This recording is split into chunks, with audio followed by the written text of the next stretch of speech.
Vamos lá, pessoal, tudo bem com vocês? Espero que sim. Estou aqui para a gente conversar mais um pouquinho sobre processo civil. E eu queria conversar com vocês hoje uma parte bem especial. Uma parte que diz respeito à petição inicial. Bom, mas o que a gente vai conversar sobre petição inicial? Eu separei um materialzinho para vocês para que a gente possa conversar sobre caminhos e consequências da petição inicial. A partir do momento em que eu protocolo, a partir do momento em que eu distribuo uma petição inicial, o que pode acontecer a partir daí? A ideia dessa aulinha de agora é a gente trabalhar com o ponto o que pode acontecer daqui para frente. Acompanha comigo o meu raciocínio, vê se tu concorda comigo. Antes da gente entrar nos próximos slides, que é onde eu vou explicar isso que eu estou mostrando aqui para vocês, vejam se vocês concordam comigo. Deixa eu pegar aqui minha caneta. Tá.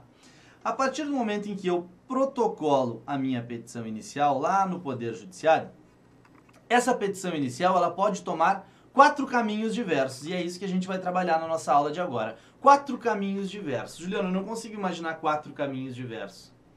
Acompanha comigo. Vou até colocar de outra cor aqui para ficar mais didático. Se a minha petição inicial estiver apta, ou seja, se ela estiver de acordo com aquilo que o CPC prevê, vai haver eu nem vou colocar apta aqui, eu vou colocar que vai haver a citação. A citação da parte contrária para comparecimento a uma audiência de conciliação ou mediação. Esse seria o melhor dos mundos, concordam comigo? Petição estando pronta, tudo certo. Mas em determinados casos pode acontecer algum problema, pode ser que a tua petição inicial esteja faltando documentos. O artigo 320 do CPC, ele diz que a petição inicial ela deve ser distribuída com os documentos necessários para a propositura da ação. Concorda comigo? Pega aí o 320 e vê se não vai dizer isso. Ele diz, se essa petição inicial ela tem falta de documento, pode vir para a emenda. Não ficou bom amarelo, né? Não ficou bom amarelo, ficou muito escuro. Vamos apagar aqui de amarelo. Se está faltando algum documento, ela pode vir para emenda, também chamada de completar. Pode vir para emendar ou completar essa petição inicial. Juliano, como assim emendar ou completar? Se for falta de documentos, vai ser completar. Se for falta de algum argumento jurídico ou falta de algo que não diga respeito à documentação, vai ser emendar. Tá, entendi. Esses 2 casos, tudo bem. A petição estando ok, ela vai para a citação. Não estando ok ou faltando algum documento, o juiz vai ordenar que seja emendada ou completada. Mas e quais são os outros 2 próximos caminhos? Segue acompanhando comigo. Pode acontecer também o indeferimento. O juiz pode indeferir a petição inicial, não pode? Pode, ele pode indeferir a petição inicial. E ele pode também fazer o chamado julgamento liminar. Juliano, eu nunca ouvi falar em julgamento liminar. Fica tranquilo, tu vai resolver todos esses problemas na nossa aula de hoje. Então, vamos recapitular? A gente vai trabalhar com petição inicial e 4 prováveis caminhos dessa petição inicial. Primeiro, citação. Segundo, emendar ou completar. Terceiro, indeferimento. E 4, a chamada improcedência liminar, também chamada de julgamento liminar. Quer entender um pouquinho melhor sobre isso? Segue acompanhando aqui comigo. Deixa eu apagar aqui, é mais fácil apagar tudo de uma vez só. E aí a gente segue, a partir de agora, com o primeiro caminho possível. Acompanha aqui comigo. Deixa eu diminuir o tamanho da minha imagem, que aí fica mais fácil da gente conversar. Concorda comigo? Vou sair aqui para o cantinho, vou diminuir o tamanho da minha imagem, fica melhor para a gente conversar. O primeiro caminho possível, como vocês já bem sabem, diz respeito à petição apta. Tá, até aí entendi, mas o que é uma petição apta, Juliano? Explico, deixa eu pegar a canetinha aqui de novo e explico. A petição apta é aquela petição que apresenta os requisitos do artigo 319 e 320 do CPC. Aquela petição que está adequadamente dentro desses artigos, ela é considerada uma petição apta. Ou seja, tem o endereçamento certo, as partes são legítimas, está fundamentada, tem o valor da causa, ou seja, ela respeita aquelas regras do 319 e do 320. Essa é uma petição que está pronta para o réu responder, uma petição inicial que está pronta para o réu responder. Olha o que diz o 334. Se a petição inicial preencher os requisitos essenciais, quais são os requisitos essenciais? Aqueles que a gente acabou de ver. E não for o caso de improcedência liminar do pedido, Juliano, como assim improcedência liminar do pedido? A gente vai ver que esse vai ser o quarto caminho da petição inicial. Fica tranquilo, a gente já vai chegar lá. O juiz vai designar uma audiência de conciliação ou de mediação com antecedência mínima de 30 dias, devendo o réu ser citado com pelo menos 20 dias de antecedência. Ou seja, estando a petição apta, o réu será citado. O réu será citado para comparecer a uma audiência de conciliação ou mediação. Lembrando que o réu tem que comparecer, tem que ser citado pelo menos 20 dias de antecedência dessa audiência. A gente fica com aquela ideia, né? Ah, o réu é citado para apresentar contestação? Não. Regra geral, o réu é citado para comparecer à audiência de conciliação ou mediação. Caso não tenha possibilidade dessa audiência, os dois não tenham requerido essa audiência, nem autor nem réu, aí sim o primeiro ato do réu será a contestação, tá bem? Mas esse então é o mais tranquilo, é o primeiro caminho possível, quando a petição inicial está apta e vai para a citação da parte contrária. Bom, esse primeiro caminho é o mais tranquilo de todos. Vamos passar para o segundo caminho possível. O segundo caminho possível, bom, é a petição que apresenta um vício sanável, algo que pode ser resolvível, que pode ser resolvido, né? Algo resolvível. Então o juiz ele pode mandar que seja emendada a petição inicial. Coloquei aqui para vocês, emenda, deixa eu pegar a canetinha branca aqui, emendar barra completar. Ele pode mandar emendar ou completar. Diz lá o artigo 321. Se o juiz verifica que a petição inicial não preenche os requisitos do 319 e do 320, ou seja, não é uma petição inicial apta, concordam comigo? Não é uma petição inicial apta, ou que ela tem algum defeito e irregularidade capaz de dificultar o julgamento do mérito, ele determina que o autor, no prazo de 15 dias, emende ou complete a petição. Cuidado, não esquece, esse prazo aqui para a tua prova ele é fundamental, o prazo de 15 dias. Esse prazo, pelo CPC de 73, era de 10 dias, então muita gente ainda faz essa confusão. Não faça, o prazo é de 15 dias. O prazo da emenda de emendar ou completar a petição inicial é de 15 dias. Tá, Juliano, mas eu não entendi. O que pode ser um documento indispensável à propositura da ação? Por exemplo, pode ser a falta de procuração do advogado, ou, por exemplo, pode ser uma ação em que você está pleiteando a propriedade de um imóvel e não junta aquela matrícula do imóvel onde comprova a sua propriedade.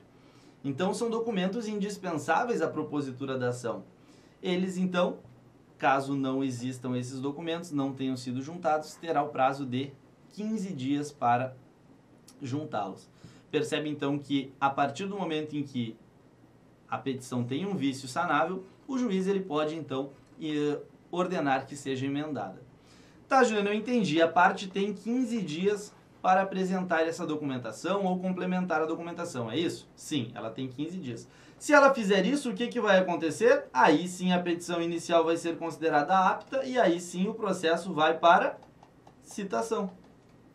Citação da parte contrária. Simples, não é verdade? Claro que sim, muito fácil. Então vamos de novo. A petição inicial apresentando um vício sanável, o juiz ordena que ela seja emendada no prazo de 15 dias. Feita essa emenda, o que o juiz vai fazer? Bom, ele completou com aquele documento que faltava, agora é uma petição apta. Se ela é uma petição apta, vamos dar sequência ao jogo e vamos ordenar a citação da parte contrária. Essa é uma situação, quando ele vai lá e cumpre a determinação.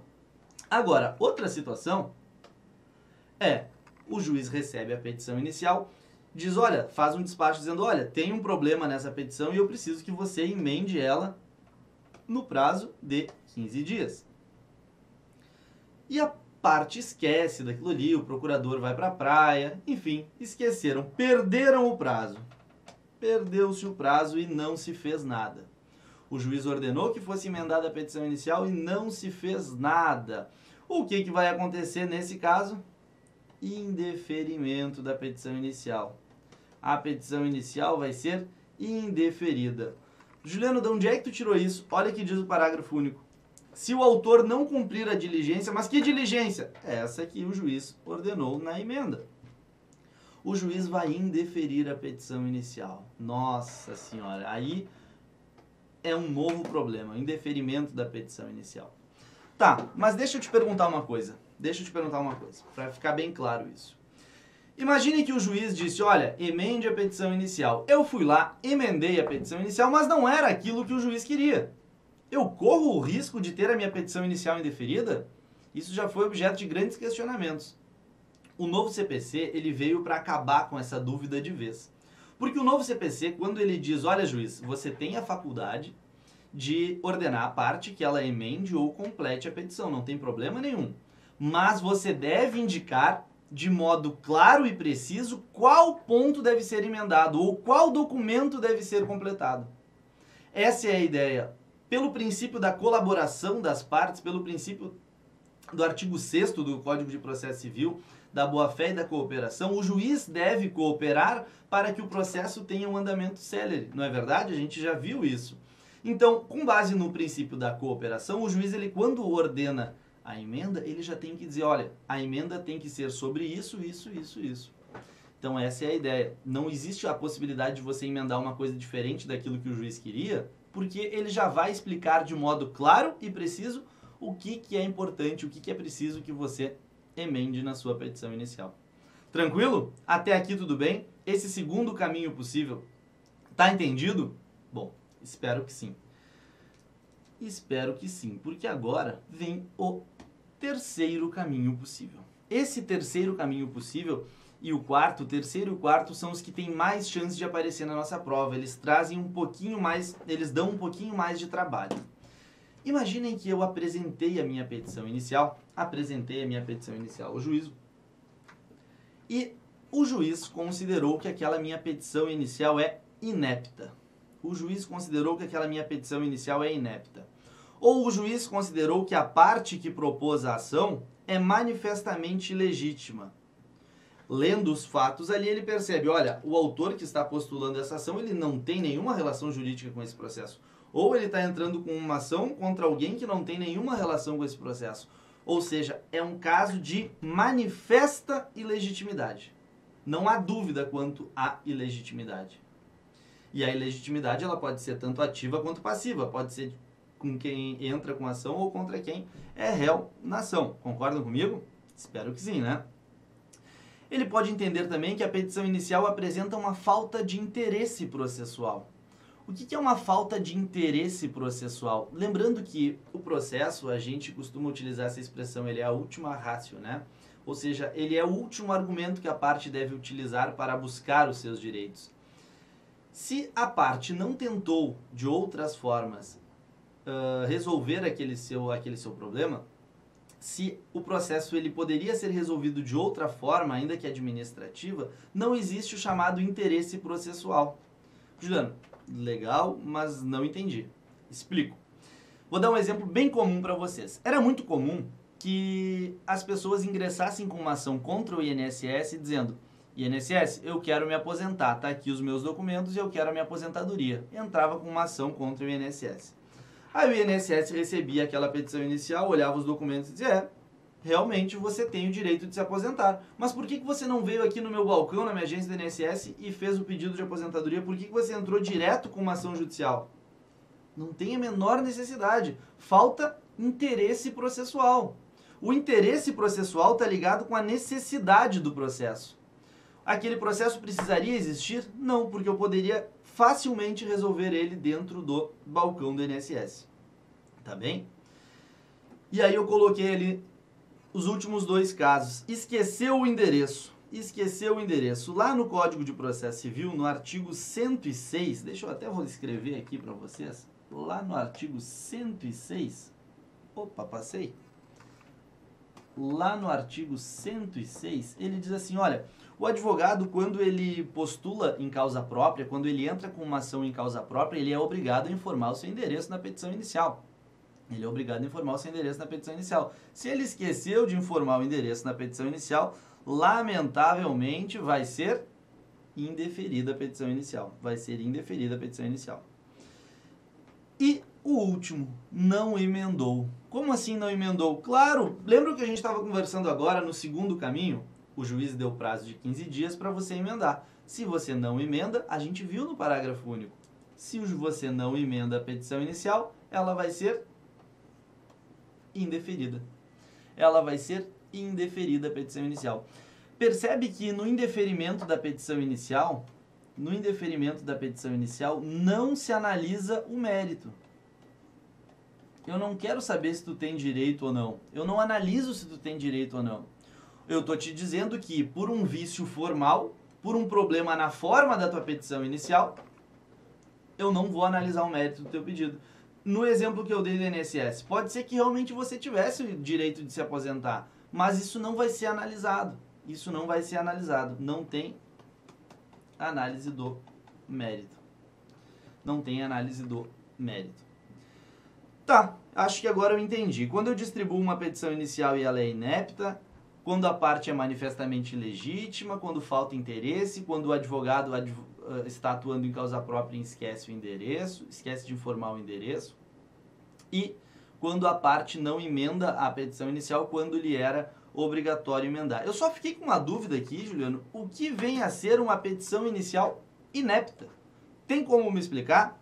Eu nem preciso explicar isso para vocês, porque o próprio Código de Processo Civil, ele escreveu no inciso 1º, quando for inepta, daí ele pensou, será que ficou claro o que é inepta? Eu acho que não. E aí ele veio para os parágrafos, e aí lá nos parágrafos do artigo 330,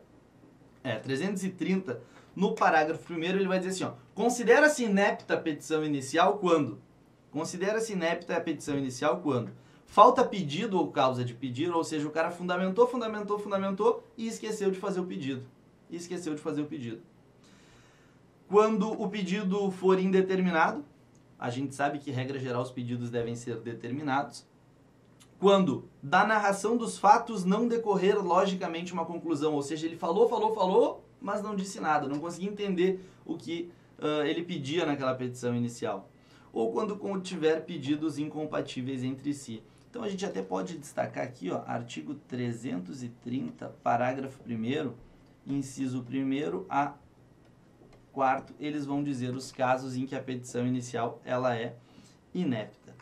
Casos em que a petição inicial ela é inepta. Tá. Então, nos casos em que ela é inepta, entendi ali, casos em que pedidos incompatíveis, da narração dos fatos não entender o que ele pediu, faltar pedido ou causa de... Tá, entendi. Esses 5 casos, basicamente, vão gerar o indeferimento da petição inicial. E o que eu faço a partir daí? O que eu faço a partir do indeferimento da minha petição inicial? Olha, o que tu faz, existem alguns caminhos possíveis. O principal caminho, o caminho processual, caso você não concorde com esse indeferimento da petição inicial, é recorrer. Concordam comigo? Ah, mas como eu faço esse recurso? Calma, a gente já vai trabalhar com essa ideia do recurso. Tá, Juliano, mas eu não quero recorrer. Eu entendi que a minha petição inicial foi inepta porque da narração dos fatos não decorreu efetivamente uma conclusão, ou seja, eu estava muito nervoso, escrevi e não consegui dizer nada. É bem comum, às vezes a gente pega umas petições assim, né? Escrevi e não consegui dizer nada. E foi indeferida a petição inicial. Não adianta eu recorrer, porque tá ruim mesmo, eu reconheço que a minha petição inicial tá ruim. Acabou? Eu perdi meu direito? Eu não posso mais distribuir essa ação? Claro que pode. Você pode corrigir esse vício e redistribuir a sua ação. Porque não teve análise do mérito. O indeferimento da petição inicial é uma sentença que não faz coisa julgada material, ou seja, pode ser rediscutido o mérito. Rediscutido não, né? Pode ser posto novamente em juízo, porque ele não foi sequer discutido. Então, em qualquer um dos casos de indeferimento da petição inicial, a sentença não faz coisa julgada material, ou seja, ela não torna aquele efeito da coisa julgada material, né, que é, entre aspas, tornar imutável e indiscutível a matéria do processo, fecha aspas, ela não forma isso. Mas, claro, se o juiz indeferiu a petição inicial por entender que a parte é manifestamente ilegítima. E você não concorda que a parte é manifestamente ilegítima? Aí você recorre. Mas como eu faço esse recurso? Calma, segura que a gente já vai falar sobre isso. Primeiro, entendido esse terceiro caminho possível, quando a petição inicial for inepta, parte manifestamente ilegítima, e aqui quando eu digo parte, pode ser tanto parte autora quanto a parte ré. Quando faltar interesse processual, e a gente viu que está ligado com a necessidade, com a utilidade do processo. Quando o advogado esqueceu o endereço, né? Está lá no artigo 106. E quando não emendou no prazo em que deveria ter emendado, que era no prazo de 15 dias. Tá certo? Quanto a essa parte, estamos quites? Beleza. Quanto ao fato do indeferimento da petição inicial ser uma sentença, alguma dúvida? Espero que não.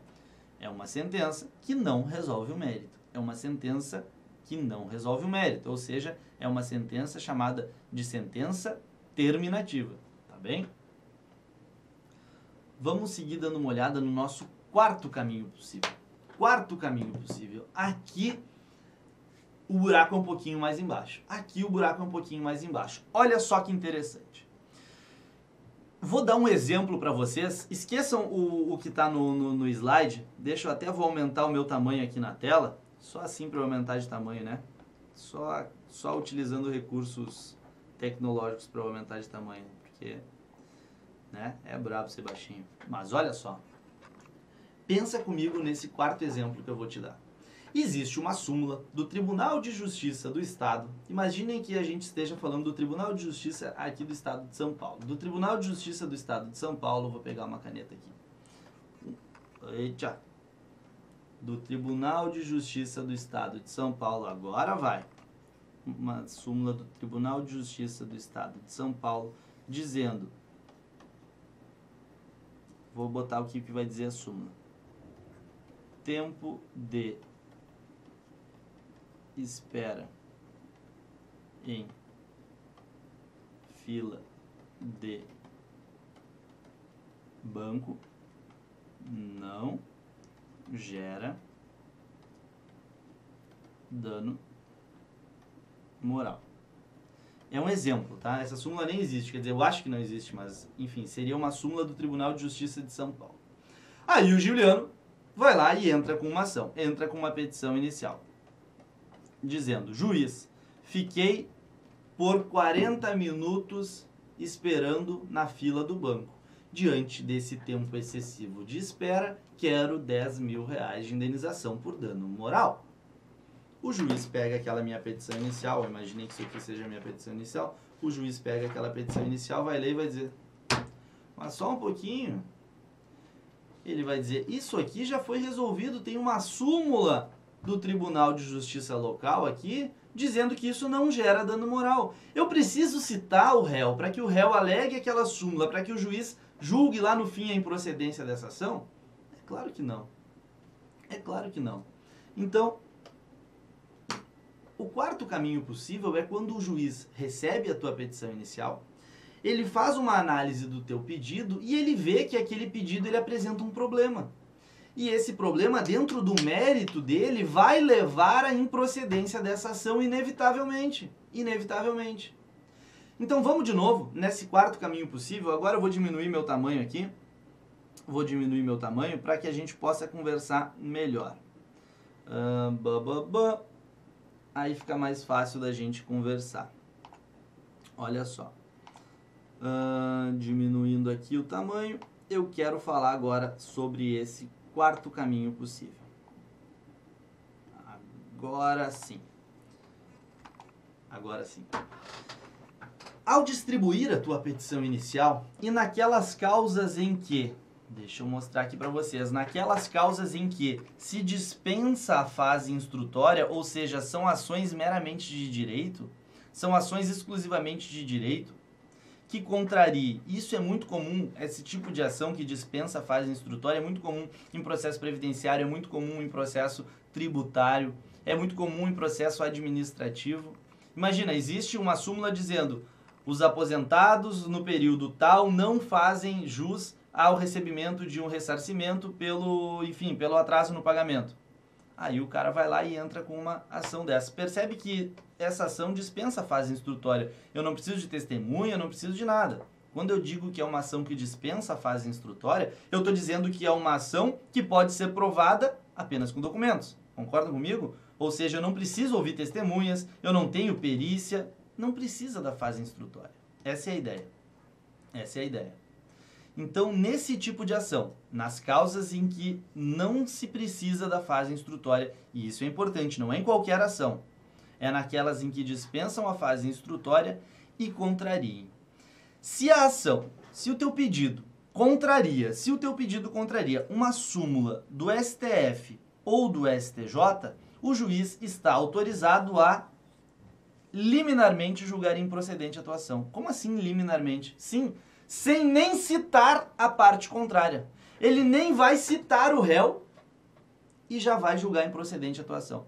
Tu tá me dizendo, Juliano, que o juiz ele vai julgar improcedente a ação sem o réu ter apresentado contestação? Exatamente isso que eu tô te dizendo. Exatamente isso que eu tô te dizendo. Se a tua petição inicial contraria uma súmula do STF ou do STJ, se a tua petição inicial contraria um acórdão, lembrando que acórdão é a decisão dos colegiados, né? Opa, escrevi errado aqui. Acórdão é a decisão dos colegiados. Um acórdão do STF ou do STJ em julgamento de recursos repetitivos, ou um entendimento firmado, aí eu coloquei aqui a abreviatura IRDR, que é o incidente de resolução de demandas repetitivas, ou seja, quando existem muitas demandas sobre a mesma matéria, é firmado um entendimento sobre essa matéria, assunção de competência ou entendimento firmado em IRDR, e aquele entendimento ele deve valer para todos os outros processos. Então, quando contrariar esse entendimento, em incidente de resolução de demandas repetitivas, por exemplo, o juiz está autorizado a julgar improcedente a tua ação. Ou quando contrariar um enunciado de uma súmula de um tribunal de justiça sobre direito local, que é o exemplo que eu dei para vocês do TJ São Paulo, que fez uma súmula sobre tempo de espera de fila em banco. Os tribunais de justiça, eles podem editar súmulas sobre direito local, né? Eles têm as suas próprias súmulas. Então, nesses casos, e ainda eu poderia colocar mais dois aqui. Esse parece um X, né? Mas é um mais. Mais dois casos. Que é prescrição, quando o juiz verificar prescrição e decadência. Quando o juiz verificar que é o caso de prescrição ou de decadência, ele está autorizado também a julgar improcedente a tua ação. Tá, Juliano, mas prescrição e decadência não é indeferimento? Não. Lembrando que prescrição e decadência são matérias de mérito,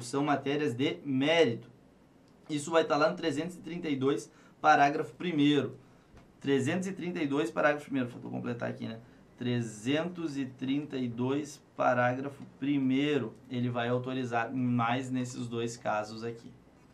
O juiz pode, portanto, julgar improcedente a tua ação. Nossa, bastante conteúdo, né? Sim, bastante conteúdo. Vamos dar uma recapitulada nesse quarto caminho possível? O juiz, então, analisando a tua petição inicial, e nesse caso, pensa comigo, ele analisou o mérito.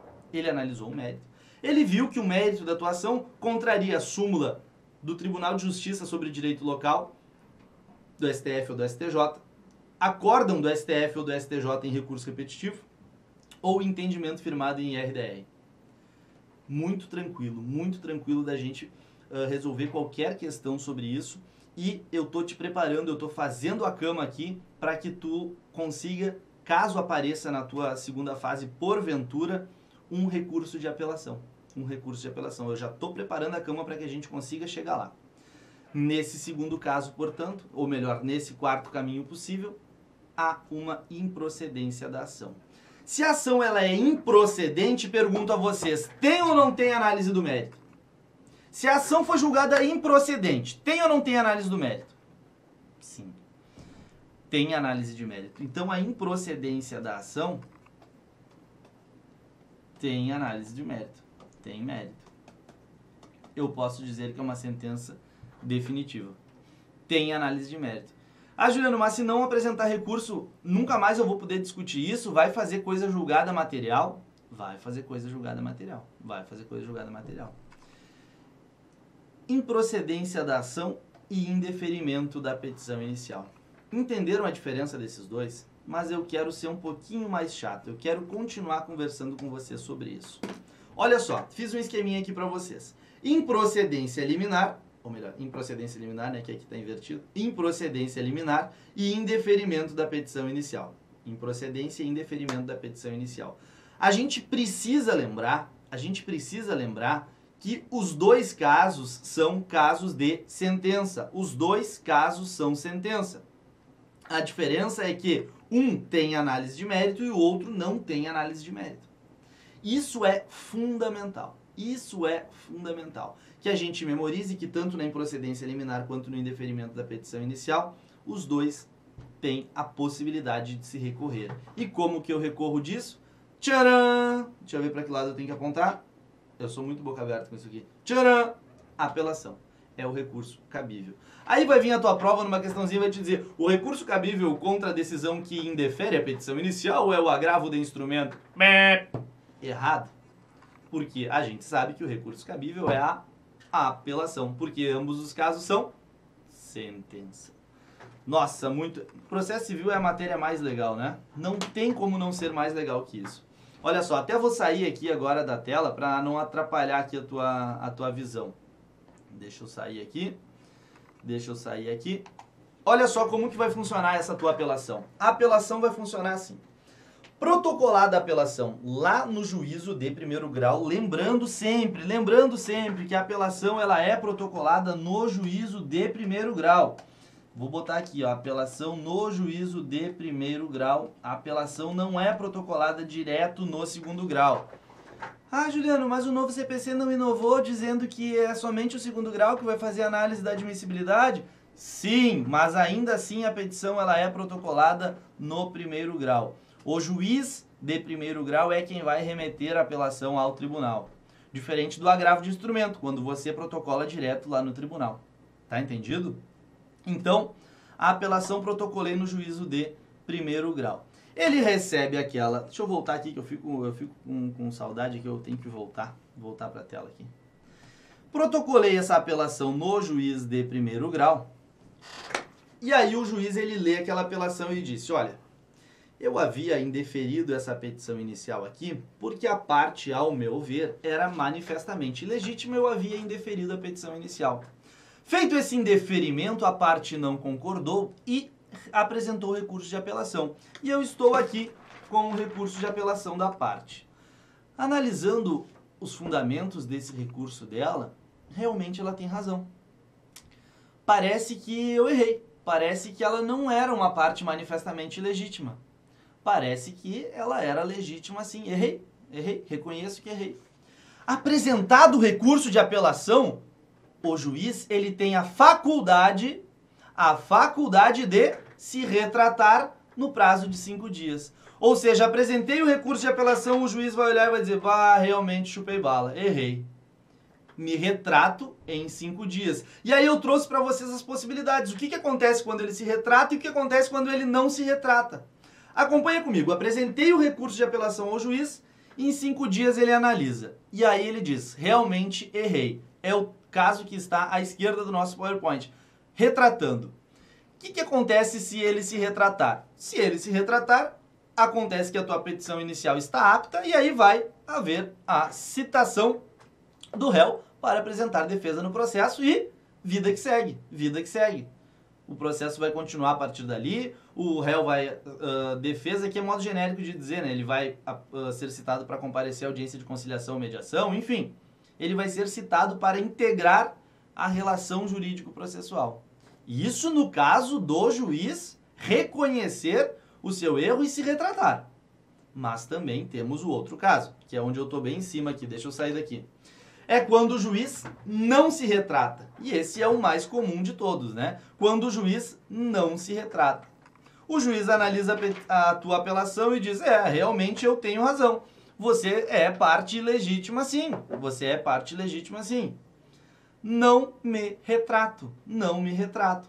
E aí o que ele vai fazer? Vai ordenar a citação da parte contrária, mas não para comparecer à audiência de conciliação ou mediação, não para apresentar defesa no processo. Ele vai ordenar a citação para apresentar contrarrazões. Mas contrarrazões ao que, Juliano? Contrarrazões ao recurso de apelação. Contrarrazões ao recurso de apelação, no prazo de 15 dias. Contrarrazões ao recurso de apelação no prazo de 15 dias. Tá, mas deixa eu ver se eu entendi. Deixa eu voltar para cá. Deixa eu ver se eu entendi. Deixa eu ver se ficou claro aqui. Em ele se retratando, o cara é citado, beleza, o cara é citado para integrar a relação processual e aí comparecer à audiência de conciliação ou mediação, se houver, ou apresentar contestação. É isso? Sim, processo normal, vida que segue. Tá, entendi. Agora, se ele não se retrata, para que ele vai citar a parte contrária? Porque quando... Olha só, acompanha aqui comigo, pensa comigo no meu raciocínio. Quando você distribuiu a tua petição inicial, deixa eu pegar aqui a caneta. Quando você distribuiu a sua petição inicial e o juiz, ele julgou improcedente, ou melhor, vamos continuar com o que a gente estava trabalhando, ele indeferiu a petição inicial por entender que você era parte ilegítima, você recorreu, concorda comigo? Sim, concordo. Você recorreu dizendo, olha juiz, eu não sou parte legítima não, eu tenho que estar nesse processo aqui. Aí o juiz, ó, não me retrato, blá blá blá. Por que ele citou o cara? Para que o cara apresente as contrarrazões dessa tua apelação. Mas o que ele vai dizer nessas contrarrazões? Não entendi. Eu sei o que ele vai dizer nas contrarrazões. Ele vai dizer assim, juiz, o senhor decidiu muito bem no primeiro grau, realmente a parte ela é ilegítima, portanto esse processo não merece prosperar. É isso que ele vai dizer em contrarrazões. É isso que ele vai dizer em contrarrazões. Então, no primeiro caso, havendo retratação, a citação é para integrar o processo. No segundo caso, havendo citação, é para apresentar contrarrazões no prazo de 15 dias. Tá, Juliano, mas e se o processo for julgado e o tribunal entender que o cara não era ilegítimo não, o cara deveria fazer parte do processo, o que vai acontecer? Simples, volta para o primeiro grau e o réu aí vai ser... Como ele já foi citado, né, agora ele vai ser intimado para apresentar defesa ou ele vai ser intimado para comparecer à audiência de conciliação ou mediação.